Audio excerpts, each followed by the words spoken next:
స్వాగతం. 24 గంటలు కాదు, ఒక్క సెకండ్ లో మీ ముందుకు.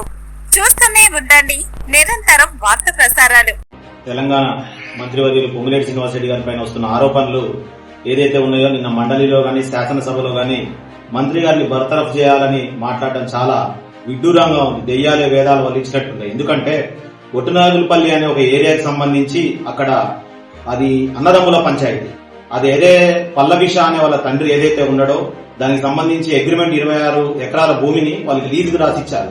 దానికి సంబంధించి అక్కడ అవినాష్ షా అని తర్వాత సుధీర్ షా అనే వాళ్ళు ఒక న్యూ జెన్ అనే ఒక కంపెనీకి డెవలప్మెంట్ కోసం ఇస్తే అక్కడ మైనింగ్ చేస్తున్నారు. దాన్ని లీగల్ గా చేస్తా ఉంటే రాఘవ కంపెనీలో జస్ట్ అది పార్ట్నర్ మాత్రమే.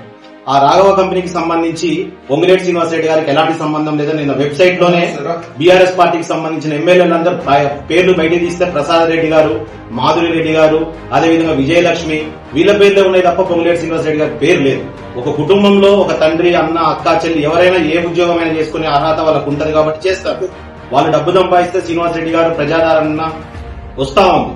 సో ఇలాంటి పరిస్థితుల్లో అక్కడ మైనింగ్ మాఫియా చేస్తానని అబద్దపు మాట అని చెప్పి బీఆర్ఎస్ వాళ్ళు కావాలని పొంగులేటి శ్రీనివాసరెడ్డి గారికి వస్తున్న ఆదరణని తట్టుకోలేక ఇలా చేస్తా ఉన్నారు.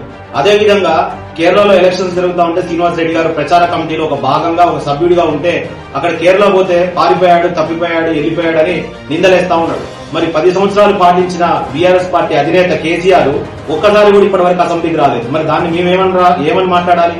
నోరుంది కదా అని ఇష్టం వచ్చినట్టు బీఆర్ఎస్ పార్టీ వాళ్ళు మాట్లాడడం చాలా విడ్డూరంగా ఉంది. అదేవిధంగా సభా సంఘం ఒకటి వేయాలంటున్నారు. సభా సంఘం కాదు, ఏ సంఘం వేసినా కూడా నిన్న సీఎం గారు ఒకటే చెప్పారు, మీ దగ్గర ఏదైనా ఆధారాలు ఉంటే తీసుకొచ్చి మాకు ఇస్తే వెంటనే వాటి మీద చర్యలు తీసుకుంటామని.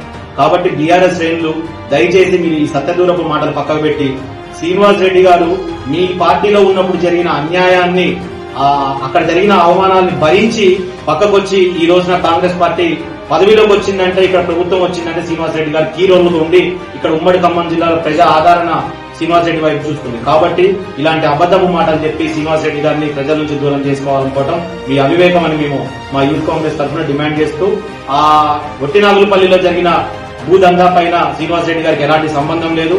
మీ సంతోష్ రావే అక్కడ నేర్నాల అనే ఒక విలేజ్ లో అక్కడ మైనింగ్ మాఫియా జరుగుతూ ఉంటే ఎస్టీ వాళ్ళని పిచ్చి కొట్టుడు పోలీసులతో కొట్టించి చేస్తే అది మాత్రం ఎలాంటి ఆధారాలు ఏమీ లేవు. శ్రీనివాస్ రెడ్డి గారికి ఆస్తులు అక్రమాస్తులు ఉన్నాయన్నారు. కేటీఆర్ కి, సంతోష్ రావుకి, హరీష్ రావుకి హైదరాబాద్ లో పెద్ద పెద్ద బిల్డింగ్లు ఉన్నాయి. అవన్నీ వాళ్ళకి నిరూపిస్తే ఏం చేస్తారో కూడా వాళ్ళని కూడా ప్రశ్నించుకోవాలని తెలియజేస్తూ ఇలాంటి